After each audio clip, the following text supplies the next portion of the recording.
Well,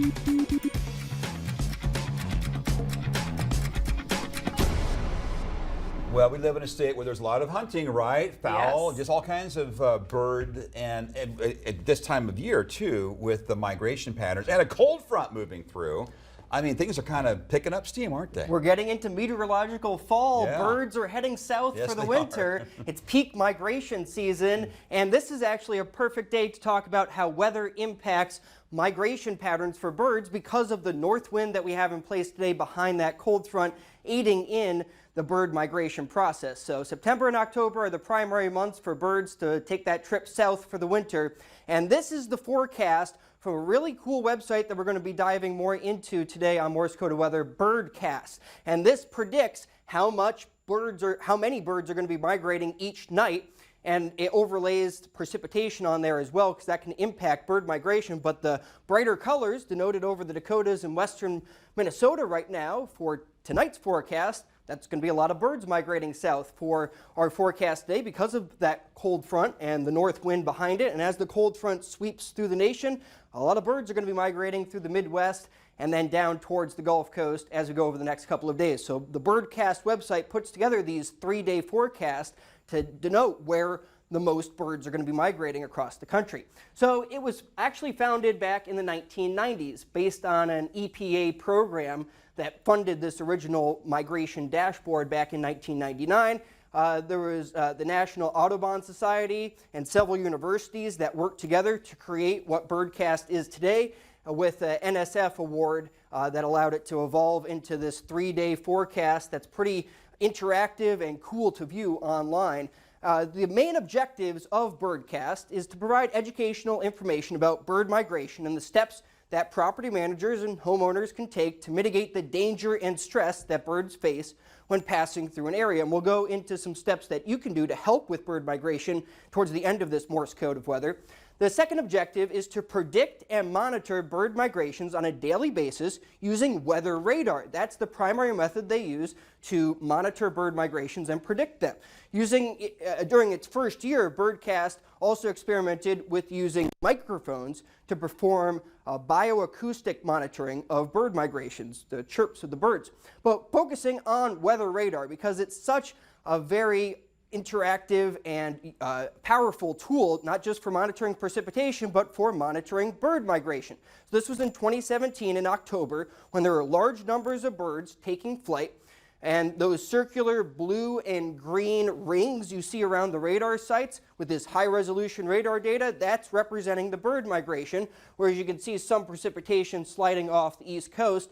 And that's what you normally see when you pull up a weather radar app. So a lot of times what we show on air, what you see on your weather radar apps is filtered out. There's a lot of different algorithms that are used to make this picture a lot cleaner so that you can understand where it's raining or where it's snowing. But when there's high-level data that is being collected from these radars, you can parse through all that data and find where the birds are, because radars can detect both biological and non-biological things. So the non-biological things would be precipitation, hydrometeors, rain, snow, hail, etc. Can also detect wind turbines on radar as well. But the biological stuff that Birdcast is interested in is the birds. They have to parse and sort out the insects and bats as well that can be detected by radar, because it can detect more than just precipitation. Well, going back in history, and I've talked about radar's history on Morse Code of Weather before, it was originally developed to detect enemy aircraft in World War II. They were able to see these pale wisps moving on these radars in the Second World War, and they were termed angels, ghosts, or phantoms in Britain, and were later identified to be being caused by these migrating birds. So radar just captures information about anything in the atmosphere that can scatter its pulsed microwave energy back to that radar site. So the sky has objects that are both human and biological, from aircraft to Saharan dust. Even with some of these high-resolution radars, we can detect smoke on them, but focusing on the birds and mayflies in particular, you can see how that was detected on radar here near the Mississippi River versus where there's rain coming into the picture, and how that can be delineated between the two of them. So there's an actual term for this. Radar ornithology. It's the use of radar technology in studies of bird migration and in approaches to prevent bird strikes, particularly to airplanes. So in the 1990s, the computer power, the data storage, and the algorithms needed to parse out birds from the meteorological phenomenon and radar data did not exist. It took these computers hours to days to retrieve and process all that information that was important for monitoring birds. But now we have faster, more efficient computing power coupled with an upgrade to our radars that was just recently done over the past 10 to 20 years, dual polarization technology that provided the tools to extract the information about birds.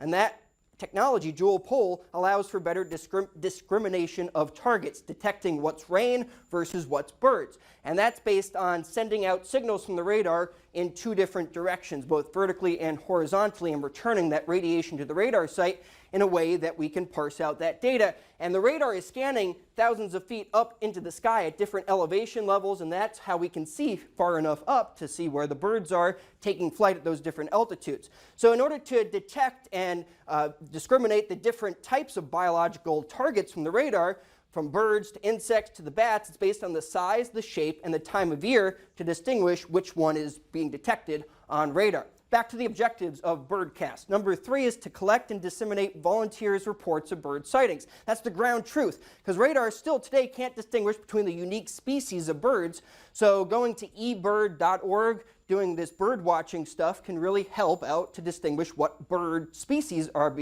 migrating at certain times of the year. And then the fourth and final objective of Birdcast is to raise public awareness of the sensitivity of migratory bird populations, because birds need all these different senses, from sight to smell to being able to detect what direction they're flying in based on sunrise and sunset, even using Earth's magnetic field to know when and where to migrate to. So since it's migration season, to help save a bird's life, there's 3 main things you can do. Turn off lights inside and outside your house when there's a lot of birds migrating through your area. Move plants away from windows, because that plant near a window that doesn't have curtains over it, or a plant near a window that has lights on inside, that can be an object for birds to strike, and strikes kill up to 1 million birds each year with the panes of glass that these birds fly into. So some interesting things that you can do to help with bird migration, because wind is the biggest factor in determining when the most birds will be migrating. So birds prefer those tailwinds to push them from behind, use less energy. So when we have that north wind behind a cold front, that usually signifies that we'll have a lot more birds migrating through the region. This was from over the weekend on Birdcast, but rain can impact birds and force them to land. It even changes in atmospheric pressure can help predict when birds depart. So Birdcast.info is the site that you should check out. This was from last night, when more than 3 million birds crossed through North Dakota, migrating south, and it even determined what types of species were migrating and at what altitudes based on those bird watcher reports. Wow. And there's a lot of stuff from the weather that impacts when these birds migrate, and those things that you can do, especially turning off your lights inside and outside that aren't necessary to keep birds safe when they're migrating south for the winter. Interesting. And in the aviation community, birds and planes don't mix too well. You don't want those bird strikes. So that's for sure. Yeah, thanks a lot, Jacob. You're welcome. Fascinating.